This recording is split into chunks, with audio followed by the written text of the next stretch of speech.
Good morning. Hello, dear students. Today we are going to talk on Calder-Hicks compensation principle. According to this principle, the losers of the policy should be compensated. So, ये compensation principle है. This is also known as compensation principle. और this was developed by Calder and Hicks 1939 और 1940 में independently. जबकि हम Pareto के criteria में already जान चुके हैं कि Pareto says if one is better off none should be harmed, none should be loser. That means अगर एक आदमी का भला होता है और सोसाइटी में किसी का लॉस नहीं होता है तो दैट इज़ पेरेटो क्राइटेरिया. अब पेरेटो के क्राइटेरिया में हमने जाना था, यदि हम डायग्राम में देखें इस फिगर में O X axis and O Y axis दो एक्सेस लिए गए हैं और पी पी एक प्रोडक्शन पॉसिबिलिटी कर्व लिया गया है. और ओ एक्स एक्सेस में we have taken A's welfare and B O Y axis we have taken B's welfare. That means एक आदमी का benefit and along O Y axis second individual benefit हम लिया है. सो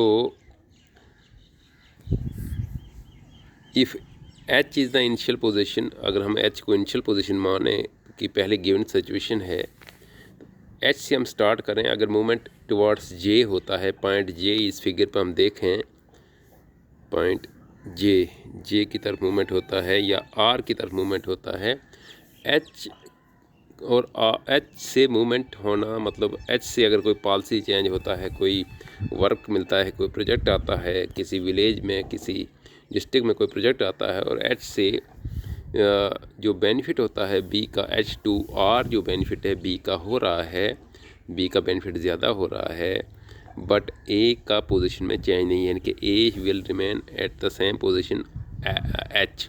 सो एट सिमिलरली अगर J की towards जे movement होता है तो ए का बेनिफिट बढ़ रहा है बट बी का पोजीशन चेंज नहीं हो रहा, बी सेम ओ पोजीशन पे रह रहा है. और यही पेरेटो कहता है, पेरेटो का कहना, सर पेरेटो सेज कि अगर एक आदमी का बेनिफिट होता है तो दूसरे को लॉस नहीं होता है, that is Pareto optimum. But no suppose अगर डिस्ट्रीब्यूशन इस तरह से होता है, ये प्रोजेक्ट इस तरह से काम करता है कि अब मूवमेंट जो है वो एच से टुवर्ड्स बी होती है. अब बी में क्या हुआ, अगर हम बी में देखें तो बी से जाने बी पे बी का वेलफेयर ज़्यादा हो गया बट ए अपनी प्रीवियस पोजीशन जो एच थी उससे पीछे आ गया. दैट मीन्स उसका लॉस हो रहा है. सो बी अपनी प्रीवियस पोजीशन से बैकवर्ड साइड जा रहा है. सो बी ए को लॉस हो रहा है और बी को ज़्यादा बेनिफिट हो रहा है. सो इस सिचुएशन में काल्डर हिक्स सेज कि वी कैन कंपनसेशन प्रिंसिपल यहाँ पे इस पोजीशन में आता है. That is what the compensation principle is. That compensation principle says that no the gainer यहाँ पे कौन है, बी है, यहाँ पे B is gainer. So B can compensate, यहाँ पे एरो दिखाया गया है कि बी कंपनसेट कर सकता है, बी कंपनसेट कर सकता है किसको, ए को, by moving towards R side की मूवमेंट करके. Still he will be in a good position, in a better position. So this is what the compensation principle is.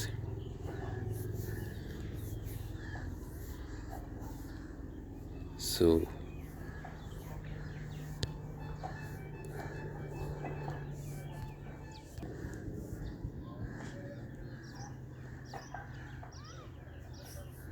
but even when the movement takes like towards B point, here the Pareto के पास कोई answer नहीं था, so Calder-Hicks gave the solution that compensation should be there, but again question was raised by Professor Shitauskai, Russian economist ने question raise किया कि भाई suppose situation ऐसी आ जाती है हंगेरियन इकनॉमिस्ट 1941 में कि यहाँ पे दो इस तरह से डिस्ट्रीब्यूशन होता है कि आपके पास दो पीपीसी आ जाते हैं, यहाँ पे इस तरह से दो पीपीसी आ जाते हैं आपके पास, एक इस तरह से और दूसरा इस तरह से, और इन पीपीसी में कोई मूवमेंट इनिशियल पोजीशन सपोज यहाँ पे जैसे एच लिया गया है, एच से मूवमेंट होता है, एच अगर हम ये पॉइंट एच मान लें, एच से मूवमेंट एफ़ की तरफ होता है तो ओके एफ़ एक बेटर पोजीशन है जो जिससे बी को बेनिफिट हो रहा है, यानी कि अगर इसको हम यहाँ पे इस तरह से माने अपनी डायग्राम में, ये एफ पोजीशन हम इसको इस तरह से माने अगर,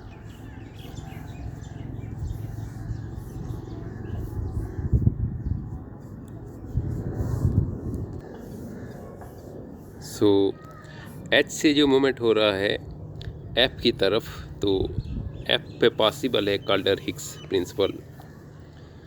सिमिलरली अगर हम दूसरे प्रोडक्शन पॉसिबिलिटी कर्व पे देखें, एन से मूवमेंट जी की तरफ हो रहा है तो जी पे पॉसिबल है कंपनसेशन प्रिंसिपल, बट शिटाउस्काई का कहना है कि Calder-Hicks criteria is okay, but एक और बात भी होनी चाहिए जिसको हम डबल क्राइटेरियन कहते हैं, एक काल्डर-हिक्स का प्रिंसिपल पास होना चाहिए। नंबर टू बात जो काल्डर-हिक्स का है, नंबर टू ये है कि सपोज आप कहते हैं डबल क्राइटेरिया में कि मूवमेंट इस यहाँ से आपने कोई इम्प्रूव्ड पोजीशन ली, बट ऐसा ना हो कि कंपनसेशन में दोबारा आप प्रीवियस पोजीशन में आ जाएं, तो this is double criterion, that means the distribution should not take place in such a way that the policy brings the beneficiary to the original position। यानी कि Kaldor Hicks principle is okay, compensation is okay, but even after compensation it should not be possible that you again return to the previous position, so that will give contradictory result।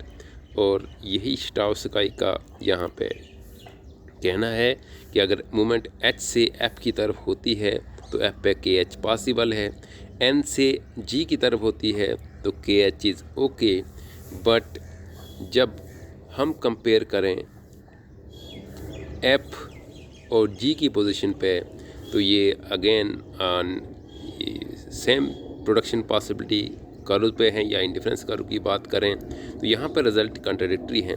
So to solve this शिटाउस्काई ने कहा कि policy change इस तरह से होना चाहिए, To resolve the paradox, two possibility curve should not intersect।